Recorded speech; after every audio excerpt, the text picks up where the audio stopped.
Welcome to the Holocaust Memorial and Tolerance Center's Curator's Corner. My name is Thorin Tritter. I'm the Museum and Programming Director at the Holocaust Memorial and Tolerance Center, which is located in Glen Cove, New York. This online program, as many of you know, is something that we started back when our doors were closed and as a way to provide information about material in our collection when nobody could actually visit the museum. I'm delighted to say that our building is open now. We would be grateful if you made a reservation just so we can maintain separation in the building. But please come and see the museum and come and see the objects that I've been talking about and that I'm talking about today in person. As always, before I start, let me encourage you to use the Q&A feature of Zoom if questions come up during my presentation or at the end of it, and I will make an effort to respond either during the program or at the end of the talk. Okay. So today I want to focus on a few small items in a display in our second gallery that contains items related to some of the ghettos that were established by the Nazis during World War II. And in particular, I want to talk about these three paper bills of currency that were issued within the ghetto in Łódź, Poland.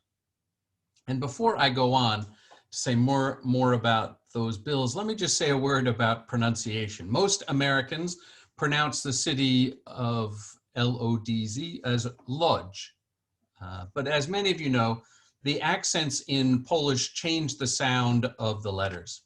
So the L with a line through it actually is pronounced like a W. The O with that accent is actually pronounced U, like a double O. And the Z with the accent is pronounced like a J or a T, D-G-E or something like that combination of letters.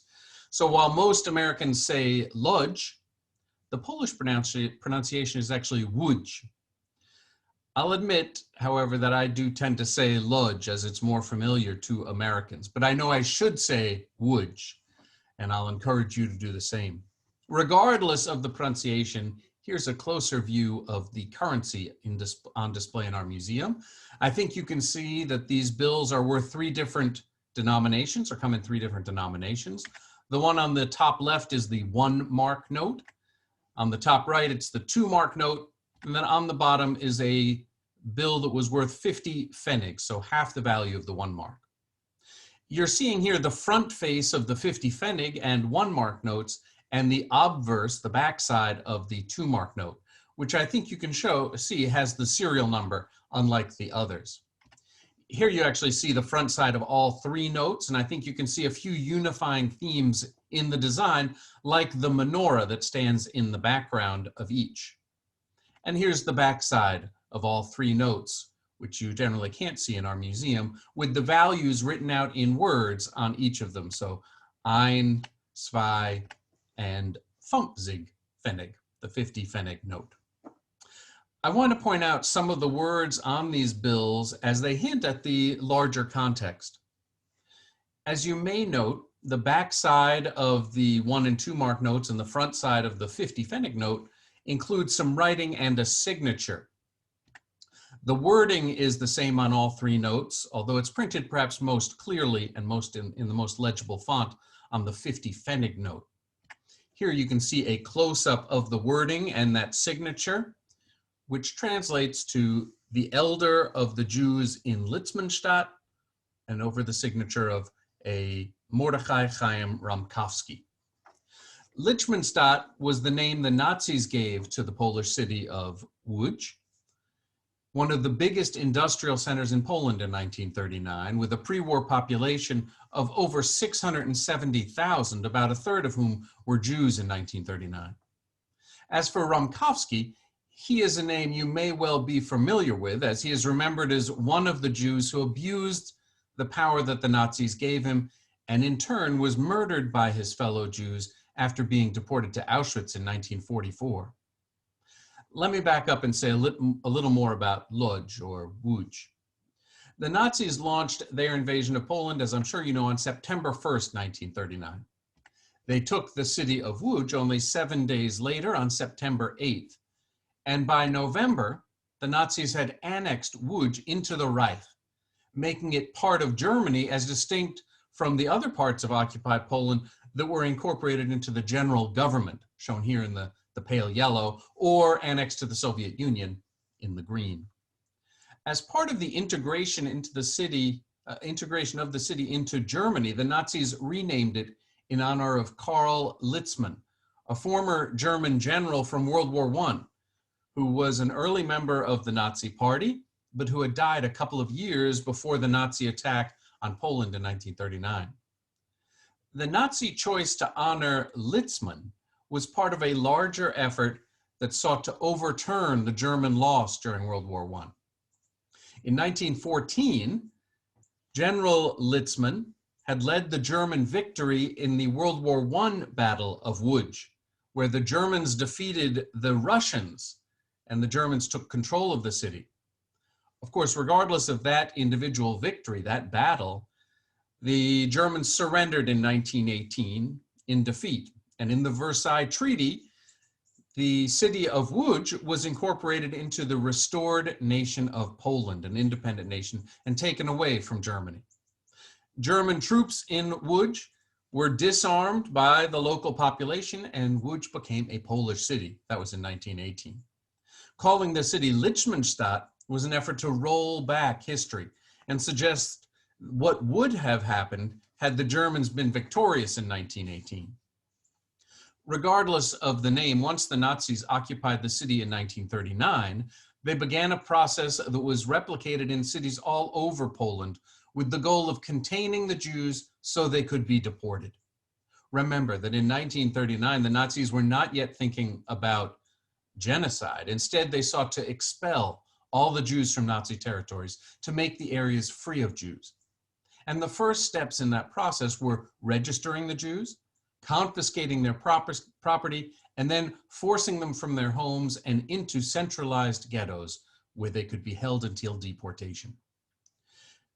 Later, after 1941, the Nazis' goal changed from deportation to mass murder, and the ghetto residents were incrementally sent to death camps. But I'm getting ahead of things. On February 8th, 1940, the Germans ordered that all the Jewish residents of Łódź had to live on specifically designated streets in the old city. Over the next 2 months, Jews were forced to crowd into limited space that was available, and barricades went up, separating the Jews from the rest of the city. On the night of April 30th, 1940, 81 years ago last month, the Nazis closed the gates to the ghetto in Łódź, sealing the Jews into this one part of the city and gaining control of the flow of food, medicine, and goods that the Jewish residents could access. You see here a map of the city with a map of the ghetto superimposed to give you a sense of where the ghetto was, essentially in the northern center of the city, in the oldest part of the city. While some of the city's Jews had escaped from Łódź before the ghetto was locked down, the ghetto initially was home to about 160,000 Jewish residents, making it the second largest ghetto in Europe behind the Warsaw Ghetto. To organize the Jewish community and maintain order, the German authorities established a Jewish Council of Elders in Łódź, the Altestenrat.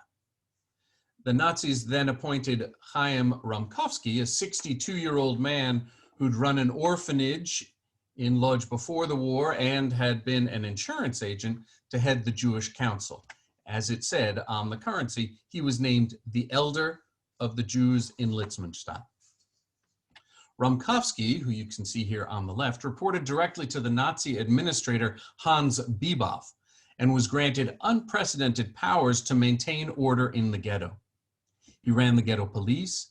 When the Nazis dissolved the rabbinate, Romkowski performed weddings, and his name was put on the paper currency, leading Romkowski to be known sarcastically as King Chaim.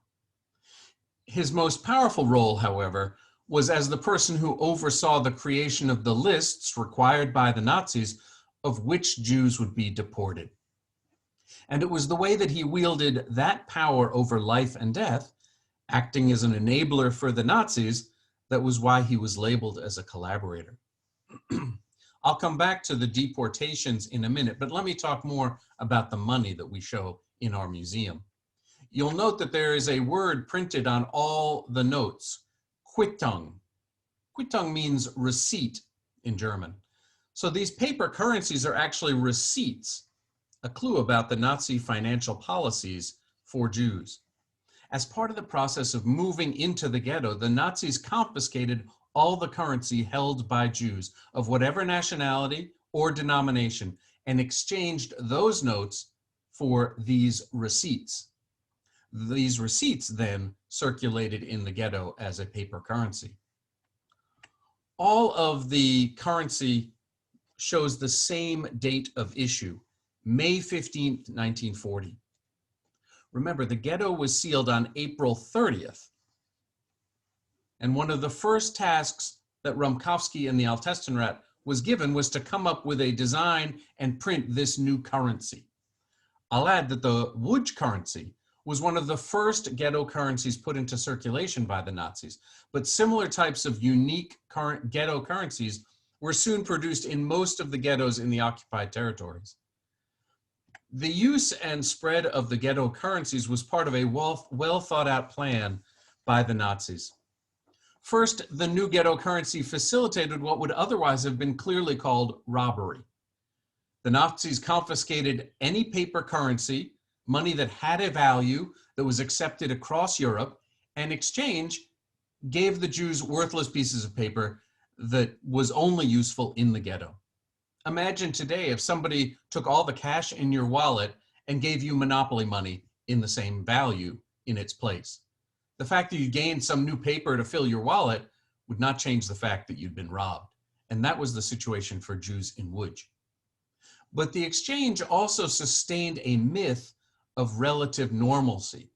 Even though this was done before the plans of genocide had been developed, it fits with the later use of the term resettlement to hide the fact that Jews were being sent to concentration camps, and the setting up of gas chambers to look like showers.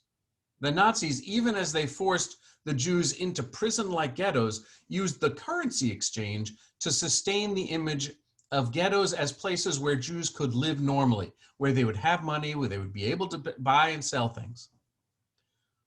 That wasn't the case. One other element of the Nazi plan was to use the forced exchange of all monetary currencies to make it more difficult for Jews to escape or resist. Jews who only held ghetto currency had no paper currency that was useful outside of the ghetto. For Jews who hoped to buy food or medicine or anything from non-Jewish Poles, their ghetto currency was worthless. Similarly, if Jews escaped from the ghetto, their paper currency would be of no help in securing help or buying tickets on transportation, whatever they needed. Their money that they would have from the ghetto was worthless. The exchange of currencies was like another brick in the ghetto wall, making it that much more difficult for Jews to get out and get away. A fourth component of the currency exchange plan fit into the larger Nazi goal to set the Jews to handle mundane tasks that would otherwise draw on Nazi resources. By giving the Jews in the ghetto the responsibility for designing and printing the money, the Nazis both freed themselves of having to spend any manpower doing such tasks and empowered the Altestenrat and Rumkowski to believe that they actually had some authority. You can see that to some degree in the signature of Rumkowski on the bills, but also in the statement that's included on all the currency notes. Anyone who falsifies or copies this receipt or traffics in counterfeit receipts will be strictly punished. But the responsible oversight organization was not the Nazis here, but the Altestenrat and Chaim Rumkowski. And indeed, although the paper currency was established and labeled as marks, they were widely known in the ghetto as Rumki or Chaimki, because ghetto residents realized that Chaim Rumkowski was the man behind them. Of course, I should add that the paper currency did help provide some order in the chaos of the ghetto. If there'd been no paper currency, the trading and selling of any goods would certainly have been made more complicated for ghetto residents. But the downside of that order was, again, that sense of normalcy, that was created by the Nazis and sustained by the Altestenrat. Let me switch gears and talk for a moment about the design of the money, which is, I think, interesting as it is full of Jewish symbolism. As you saw before, the menorah is one of the main design elements, as is the Star of David, which was not only included as a large feature in the corner of the bills, but was also woven into the background in a much more subtle way. And I highlighted just one, but obviously you can see the whole background is a woven web of Stars of David. And the stars also appeared in one more place as well, on the border of some of the bills. Some scholars describe the border as a combination of Jewish stars and barbed wire. My own feeling is that the background of the bills could also be described as looking like barbed wire. Either way, the design shows a recognition by the Jewish community in the immediate aftermath of being sealed into the ghetto that they were imprisoned and were facing a challenging experience.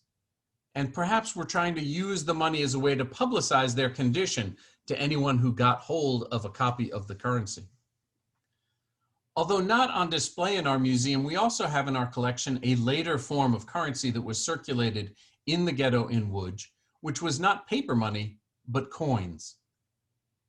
These are examples of coins that were produced in Łódź between 1942 and 1943.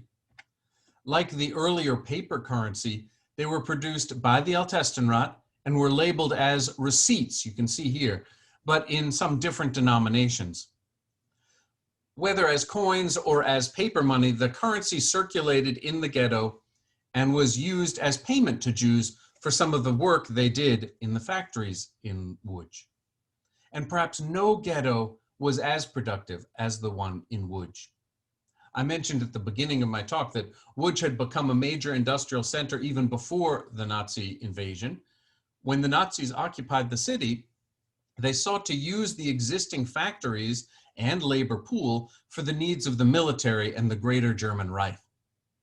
Chaim Ramkowski saw this interest and embraced the idea that if the Jews in the ghetto were providing something of value through their work to the Nazis, then maybe they would be saved and the living conditions in the ghetto would be improved.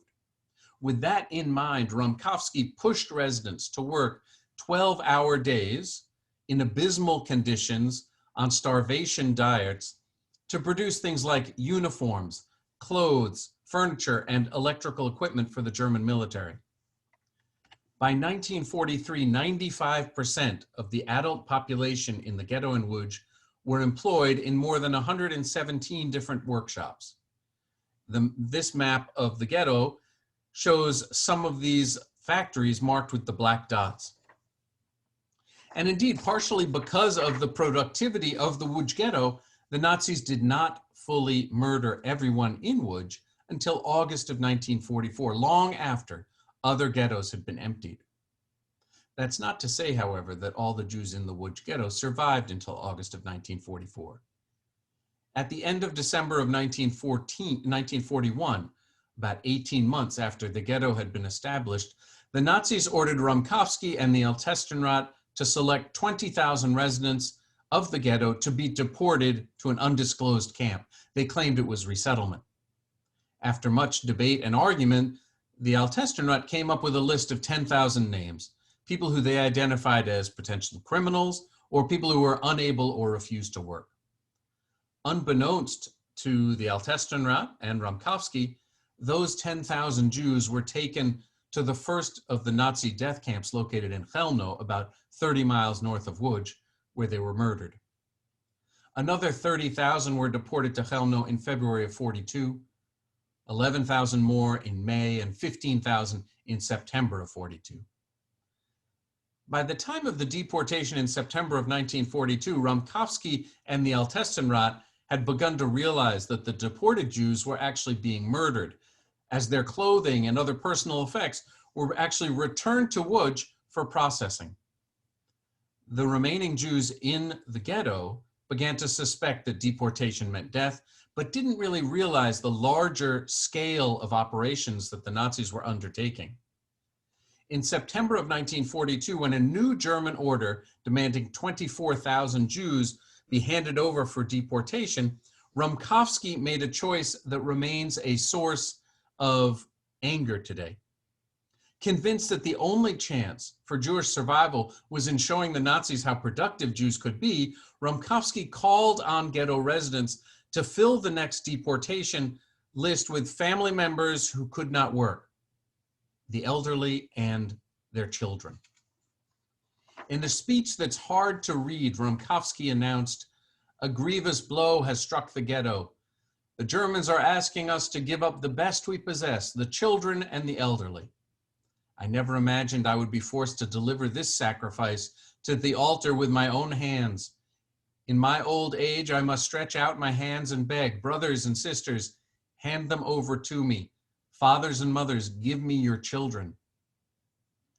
Some parents saw little choice but to turn over their children for deportation, hoping that it wasn't what they suspected.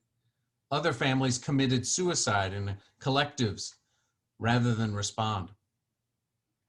The ghetto population, which had included 160,000 people in May of 1940, stood at only 84,000 by the end of December of 1942. Deaths and deportations had cut the Jewish population in half. Almost 80,000 people murdered from this one ghetto by December of 1942.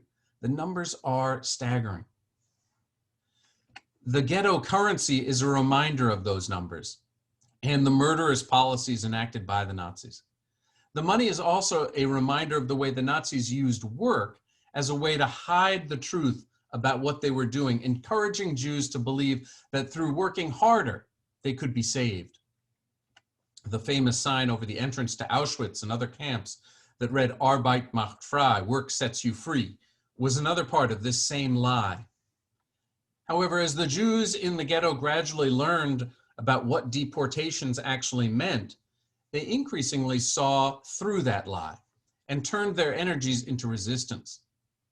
I thought I would finish today by sharing part of the testimony given by Gad Goldman, one of the survivors from the Łódź Ghetto, whose working papers we display in our museum. Gad described conditions in the ghetto and about the brutality of the Nazis, but he also described efforts at resistance. "We tried to resist," he wrote, "in our own way, by not obeying some laws and holding on to our Jewish identity. One Erev Yom Kippur, the soldiers gave the order that everyone must come to work the next day, and whoever did not report would be shot. We went to work, but with machzorim, with prayer books, hidden on us. When work began, we started Yom Kippur prayers." Gad Goldman and his fellow ghetto residents managed to redefine work, at least for that one day. I'm going to stop there. If you have questions, please type them in the Q&A box. Before I look at those, though, let me remind you of some of our other upcoming virtual programs. This coming Sunday, May 16th at 5 p.m., we are teaming up with the Richard Rodgers award-winning musical To Paint the Earth to present a virtual program of music and narration that tells the story of the life of the Jewish underground during the Warsaw Ghetto Uprising. Next Tuesday, I hope you'll join us for a special panel discussion with 3 former college students about the state of anti-Semitism on college campuses today and things that students can do who are facing anti-Semitism today to change the environment on their college campus. And one more, next Thursday, HMTC will mark Cambodia's National Day of Remembrance to honor the victims of the Cambodian genocide, with a program with 2 professors from Yale University who will draw from a new book that they've just published on political violence in Southeast Asia in the post-war period. As always, you can find details about these and all our programs on our website at www.hmtcli.org and then click on the Events tab. And I hope you'll also go to that website and click the Give Now button to support our programs.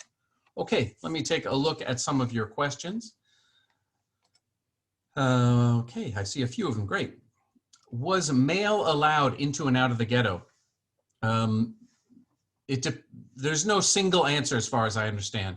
There were times when ghetto mail was allowed in and out. We do have some postcards, for example, in our museum that were sent from a couple of the different ghettos, although not from Łódź.